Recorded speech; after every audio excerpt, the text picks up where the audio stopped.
There are some who have seen this piece, and a lot of people they inquire about, why death? Why death? There's death everywhere. That's a five-letter word that a lot of people would like to refrain from, but it's a natural process of what we call life. And in essence, although it appears to be a protest,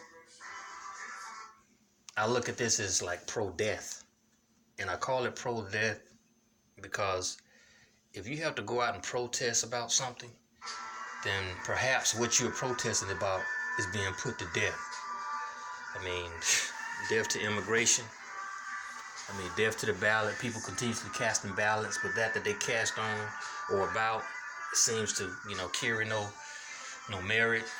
Doesn't bring about change for people as they feel. Death to freedom of speech. I mean, nowadays, things that we say, we could be put on trial. I mean, even in a small courtroom is social media, and that's a small courtroom in spite of the attendance. Death to healthcare, death to education. All this stuff is threatened right now. Death to the small business. And although there are some who would like to deem themselves as small businessmen, they just got a side hustle with the assistance of 2 to 3, maybe 4 or 5 people. Death to protecting black youth. I mean, if you got to take off your job, go to work late in order to protest on behalf of black youth are in danger.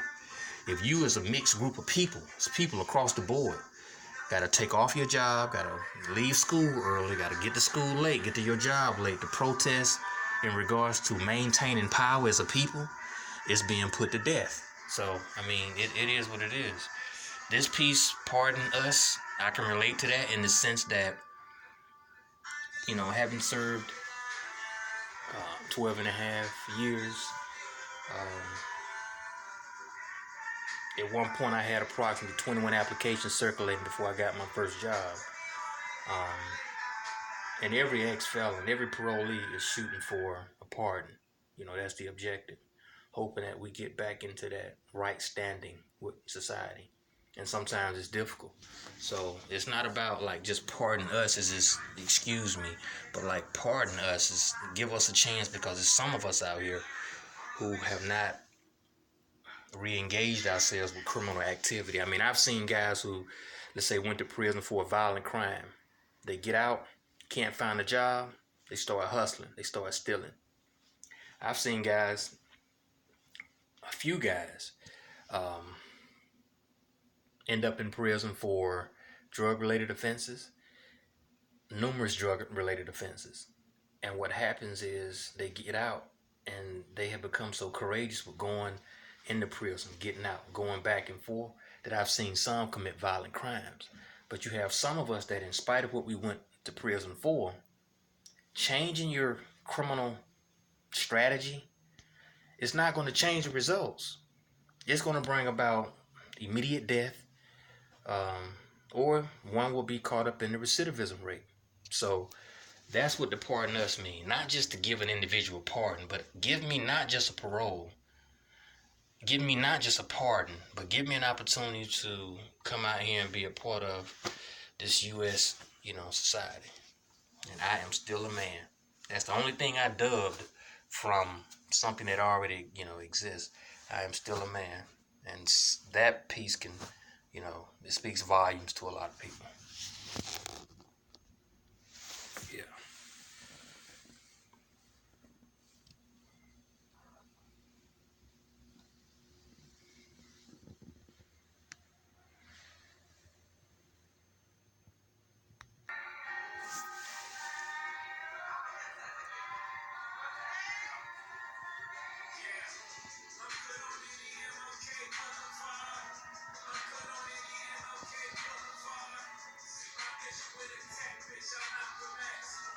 This piece here is called The Breakaway. At some point, in spite of where we live at, what we used to, who we used to, being amongst and allowing to be, around us, at some point it has to be a breakaway. I mean, that breakaway consists of perhaps learning where we come from. As you can see, this guy, It's part of his body is in the past, learning from the history, and then he have a part of him that is like so conscious and so aware of what's going on today. For a lot of people, they can't seem to create that balance. If you're knowledgeable about black issues, you got to be a Muslim. If you're educated and you can speak on a college level and come out here and maneuver on a college level, you talk like white folks, you maneuver like white folks. And when you don't speak proper grammar, your swag is a certain kind of fix. It's like, you black, you too black. But however, there are some who can create that balance, not based on the standards of society, but it's got to be a conviction within yourself. I mean, you can't be made to feel guilty by people that look like you and the people that you come from, but at the same time, you can't feel oppressed by a society that is not for you. I mean, it has to be an inward conviction, because then you're gonna rest well, and whatever your search in life is, whatever your stance in life is going to be, you can rest well with that. Not saying that you won't be pushed up on and made to feel guilty or even experience fear, but it has to resonate with you, But that's what this piece is about. The breakaway. Coming from this, but at some point you have to break. That's why some people are still in the same financial rut. They want to keep up with a certain in crowd, the way they spend money, what they attain, what they pushing. You got to break away from that in order to get different results, in order to have something in life. I mean, you can't continue to spend like other people, whether those people have it or not. You got some people that spend numerous times just doing this about other people's issues when you got your own issues.